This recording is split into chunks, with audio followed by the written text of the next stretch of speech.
The main reason I got in touch with you for this interview today is to talk about your bill, the Hunting of Wild Mammals with Dogs bill, which is live in the Northern Ireland Assembly at the moment. Before or leading us up to talk about that, it will be true to say, John, I believe that your party, the Alliance Party, and you yourself as an individual take the issue of animal welfare very seriously in general, wouldn't it? Absolutely. Animal welfare is a high priority for Alliance, for me individually, and in relation to my bill. I think I believe for all of my adult life that people shouldn't be killing foxes or any other wild mammal purely for fun, and that we have long passed the time where such things should be called a pastime for some, and I would say it belongs in the past, and I've taken that line pretty consistently. Um, we claim to be a society of animal lovers, but still here we are a quarter of the way through the 21st century, and there's no legislation to prohibit the killing of wild mammals with dogs, where dogs are used to kill that wild mammal purely for the enjoyment of humans looking on. Now, I'm proud to say that some progress has been made. My party colleague, Andrew Muir, the Minister for Agriculture, Environment and Rural Affairs, and has been for 1 year only since the restoration of the Assembly. I'm delighted that Andrew has made progress on banning of shock collars for animals. He's going to look at banning or regulation around third-party sales of puppies, and also the microchipping of cats in the interest of the cat and their safety. So progress is being made now with the Minister in place, but there are also glaring omissions in relation to how we've moved on as a society and how we've dealt with animal welfare matters through legislation and regulation. And a very obvious example of that to me is that while England and Scotland and Wales have legislated around fox hunting, deer hunting and flushing out wild mammals with dogs, Northern Ireland has failed to do so. And I might say, if you don't mind as well, it would be immensely helpful and encouraging if on the other part of this island politicians were trying to deal with this abject cruelty at a time when, quite frankly, society finds it intolerable. As I said a moment ago, 21st century is the time we are in, and we really should have legislation and frameworks in place to reflect that. Okay, it's great that you're saying there's some progress in other areas of animal welfare is happening. Just to talk more about your bill, you had a bill in the Assembly around 4 or 5 years ago on the same topic, I believe. Can you tell me, more, John, about what happened with your legislation a few years ago? Yeah, well, it came to the Assembly. A member introduces the bill, which is really a formality, and it's to kickstart a process. There's then a stage where it comes to the Assembly so that it can proceed. That's called second stage. After that, it would go to committee for further scrutiny, and members would be able to input their members of that committee. It would come back to the Assembly for further consideration. People could amend it if they want. So the key stage is really that second stage, and a member has to get a private member's bill past that stage so that it can proceed at all.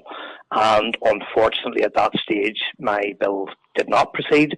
The vote was 45 to 38, so it was close enough. Attendance on the day was a factor. I think that there were still people who could have been persuaded and could still be persuaded.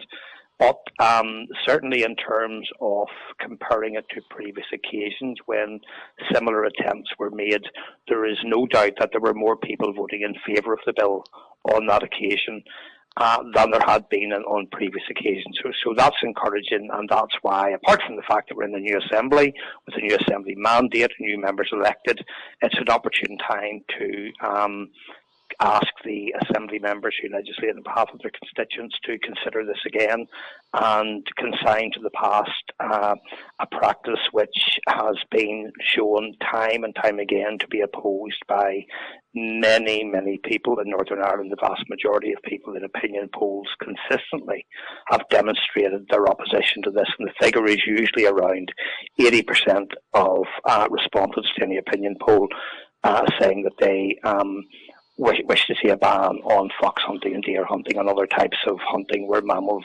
dogs are used to kill wild mammals. And in fact, it's quite surprising to see the number of people in opinion polls who think it's already illegal. So that brings forward the argument to ensuring this matter stays in the mind of the public and remains topical, so that people are aware that there isn't legislation around this and that there needs to be. Am I right in saying, John, that Sinn Féin were against your legislation a few years ago? Yes, Sinn Féin voted against it in their entirety as a party, which appeared to be utterly bizarre in 2021-2022, given that Mary Lou McDonald had said, I think it was in 2018, that in the next opportunity Sinn Féin would have to vote against fox hunting, they would do so. Now, my understanding is that at their Ardèche they've made some pretty stringent promises around measures to stop animal cruelty, so I'll be watching with interest in terms of how they vote on this occasion. I have written to every party, albeit fairly recently, so I'm still waiting responses, but I've made clear to parties and individual members of parties that I am happy to sit down and discuss at any time. It's my hope that Sinn Féin will reflect on what happened last time, and that every party will reflect on the legislation being proposed when it is proposed, consider it fully, take the opportunity to discuss with myself and colleagues, and take action to ensure that we're dealing with animal cruelty and animal welfare in a constructive and progressive way. The word progressive is used very often in Northern Ireland politics. There's no doubt we've made great progress in terms of peace on this island and equality matters and a host of other things.